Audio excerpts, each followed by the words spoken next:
आइए सबसे पहले जानते हैं आज के हिंदू धर्म गुरु तत्वदर्शी संत की पहचान को लेकर क्या कहते हैं। उनकी नज़र में कौन होता है तत्वदर्शी संत और क्या होती है उसकी असली पहचान। बताया भगवान कृष्ण ने कि सत्य और असत्य के अंतर को जो जानता है वो तत्वदर्शी है, अर्थात इन दोनों के अंतर को तत्वदर्शियों ने देखा। ज्ञानिनस तत्वदर्शिना, ऐसे महापुरुष जिन्होंने तत्व का दर्शन किया है, जो ज्ञानी हैं, वे केवल ऐसे लोग ही उपदेश करते हैं जो उनके प्रति शरणागत होते हैं, जो उनकी सेवा करते हैं और जो समुचित प्रश्न पूछते हैं। भगवान ने कहा उस ज्ञान की प्राप्ति के लिए तो तत्वदर्शी महापुरुष का आश्रय ले। एक बात तो ये है कि भगवान कृष्ण सर्व ज्ञान संपन्न है। तत्वदर्शी महापुरुष वो हैं जिन्होंने उस तत्व का साक्षात्कार किया है। तत्व स्वयं परमात्मा है, स्वयं परमात्मा श्री कृष्ण है। श्री कृष्ण ये वाणी बोल रहे हैं, लेकिन फिर भी एक परंपरा का निर्वाह कर रहे हैं कि महापुरुषों के द्वारा ये ज्ञान मिलेगा, गुरु परंपरा से ये ज्ञान मिलेगा। तो जो तत्वदर्शी की बात है वो बात है कि जो परमात्म तत्व सबके भीतर है, जो चेतन तत्व सबके भीतर है, जिसने उस तत्व से एक रूपता कर ली है, जो केवल जड़ता में नहीं जी रहा, चेतना में जी रहा है, जो केवल बाहर के आकर्षणों में नहीं जी रहा, अंदर उस ईश्वरीय भाव की प्रियता में जी रहा है, वही तत्वदर्शी। कृष्णात् परम किमपि तत्त्वमहं न जाने, कृष्ण से बड़ा कोई तत्व है ये मैं नहीं जानता, ऐसा महापुरुष कहते हैं। तो कृष्ण का चिंतन करना, जो आदमी भगवान श्री कृष्ण के चिंतन में, भगवान राम के चिंतन में लगा है, जो भगवान के लिए रो रहा है, समझ लेना कि वही तत्वदर्शी संत है। दोस्तों, कोई कहता है जो अंतर देख ले सत्य और असत्य में वही तत्वदर्शी है। तो फिर क्या हर वकील और जज भी तत्वदर्शी हो गए? वहीं कोई कहता है जो चेतना में जीता है वही तत्वदर्शी है। तो फिर क्या हर योगी और ध्यान करने वाले बाबा को भी तत्वदर्शी मान लें? दोस्तों, क्या ये सिर्फ भावनाओं का खेल है या फिर इसका कोई ठोस प्रमाण भी किसी ग्रंथ में लिखा हुआ है? इस वीडियो में आज हम आपको दिखाएंगे कि कैसे संत रामपाल जी महाराज ने पवित्र गीता जिसे तत्वदर्शी संत की वो पहचान उजागर की जो अब तक सिर्फ भ्रम और भावनाओं की आड़ में छुपा दी गई थी। वो पहचान जिसे जानकर आप खुद तय कर पाएंगे कि कौन वास्तव में तत्वदर्शी है और कौन सिर्फ दिखावा कर रहा है। यह कोई भावनात्मक बात नहीं बल्कि प्रमाणों पर आधारित सच्चाई है जो आपके वर्षों से जमे हुए विश्वास को झकझोर सकती है। तो जुड़े रहिए अंत तक, क्योंकि कुछ मिनट बाद आप तत्वदर्शी संत की पहचान जान जाएंगे। श्रीमद् भगवत गीता चारों वेदों का सारांश है और सिंपल लैंग्वेज में है, वेदों से भी सिंपल लैंग्वेज में है ये। तो इससे हम देखेंगे, देखिएगा, ये श्रीमद् भगवत गीता गीता प्रेस गोरखपुर से प्रकाशित, ये गीता प्रेस गोरखपुर, इस जयदयाल गोविंद का इसके अनुवादक हैं, गीता प्रेस गोरखपुर से ये प्रकाशित है। अब आपको दिखाते 8वें अध्याय के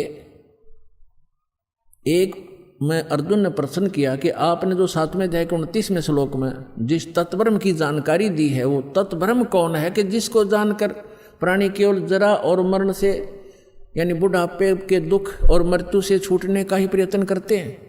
तो वो किम तत्ब्रह्म जिसको जानने के बाद प्राणी यहाँ की किसी वस्तु की इच्छा नहीं करता।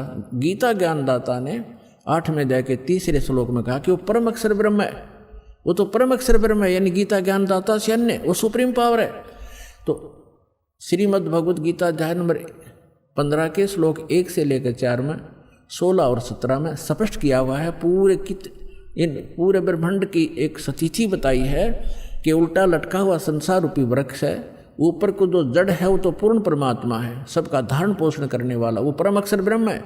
और जमीन से जो बाहर दिखाई देता है वो तना, वो जड़ तो प्रोक्ष है, गुप्त है, हिडन है, छुपी हुई है, और बाहर जो दिखाई देता है वो वृक्ष कहलाता है। तो परमात्मा ने खुद आकर अपनी वाणी में बोला है, अक्षर पुरुष एक पेड़ है और सरपुरुष यानी ज्योति निरंजन वा की डार और तीनों देवा शाखा हैं, ये पात रूप संसार।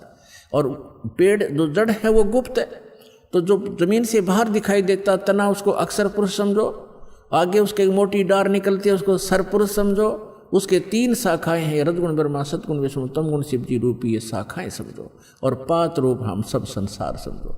तो वृक्ष का पालन कहाँ से होता है? मूल से, जड़ से। तो श्रीमद् भगवत गीता अध्याय नंबर 1 से लेकर 4 और 16 और 17 मंत्र में ये स्पष्ट किया गया है कि तत्वदर्शी संत की पहचान भी बताई है कि तत्वदर्शी संत वो होगा जो इस उल्टे लटके हुए संसार रूपी वृक्ष के सभी विभागों को भिन्न भिन्न बता देगा। ये पहले तो परमात्मा आए थे, तत्वदर्शी संत की भूमिका भी वही करके जाते हैं, इसलिए वो एक प्रसिद्ध कवि भी कहलाते हैं। लोकोक्तियों के माध्यम से, कविताओं के माध्यम से ज्ञान सुनाते हैं। तो उन्होंने 600 वर्ष पहले बताया था अक्षर पुरुष एक पेड़ है और सरपुरुष वाकी डार और तीनों देवा शाखा हैं ये पात रूप संसार। अब वो जड़ कौन बताओगा? जड़ तो उन्होंने गुप्त छोड़ दी, इस दास को भेजा कि वो जड़ कौन है। वो कबीर साहब है, वो परम अक्षर ब्रह्म है, वो मूल।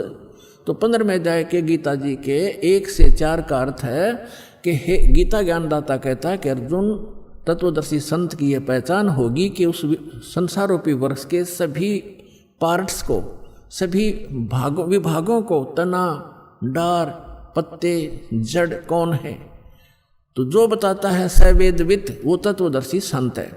उसके पश्चात तत्वदर्शी संत की प्राप्ति के पश्चात परमेश्वर के उस परम पद की खोज करनी चाहिए जहां जाने के बाद साधक लौटकर कभी संसार में नहीं आते।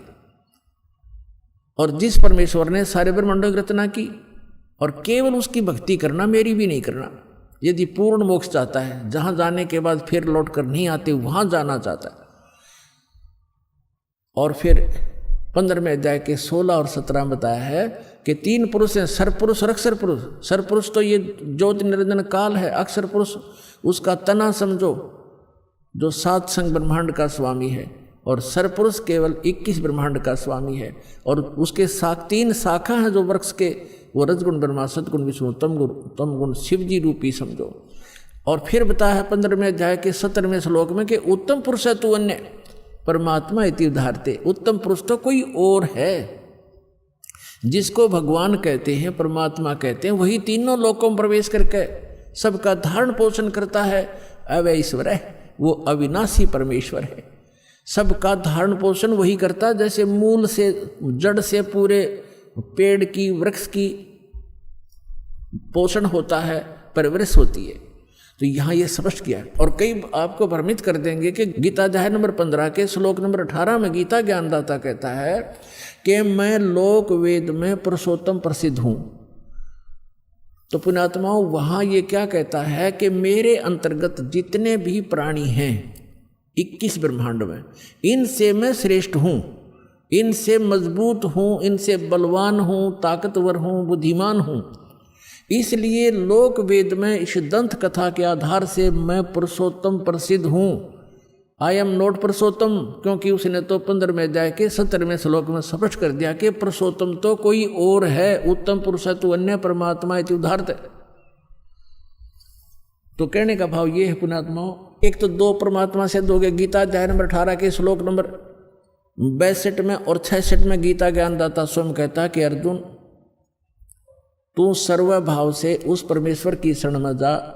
उस परमेश्वर की कृपा से ही तू परम शांति को और सनातन परम धाम को प्राप्त होगा। यानी परम शांति चाहिए और शाश्वत स्थान जहाँ जाने के बाद फिर लौटकर कभी संसार में नहीं आते, वो चाहिए। तो उस परमेश्वर की शरण में जा, यानी गीता ज्ञानदाता से अन्य है। और फिर उसके विषय में बताया कि 4थे अध्याय के 32 और 34 मंत्र में स्पष्ट किया है कि वो परमात्मा अपने मुख कमल से आके एक ज्ञान देता है, वो तत्व ज्ञान है। उसके मुख कमल से बोली गई वाणी में, सच्चिदानंद घन ब्रह्म की वाणी में, वो यज्ञों की जानकारी यानी धार्मिक अनुष्ठानों की जानकारी विस्तार से कही गई है। वो तत्व ज्ञान है। उस तत्व ज्ञान को तो तत्वदर्शी संतों से पूछ, मैं नहीं जानता। यदि जानता होता गीता ज्ञानदाता तो एक अध्याय और बना देता। इसलिए उसने कह दिया है कि तत्वदर्शी संतों से पूछो। फिर बताया है कि तत्वदर्शी संत की प्राप्ति के उपरांत 15वें अध्याय के 4थे श्लोक में परमेश्वर के उस परम पद की खोज करनी चाहिए जहां जाने के बाद साधक फिर लौटकर संसार में कभी नहीं आते। 17वें अध्याय के 23वें श्लोक में उस परमेश्वर को पाने की, शाश्वत स्थान को पाने की, उस परम धाम को पाने की विधि बताई है। ओम तत्सत इति निर्देश ब्रह्मण त्रिविध समर्थ है।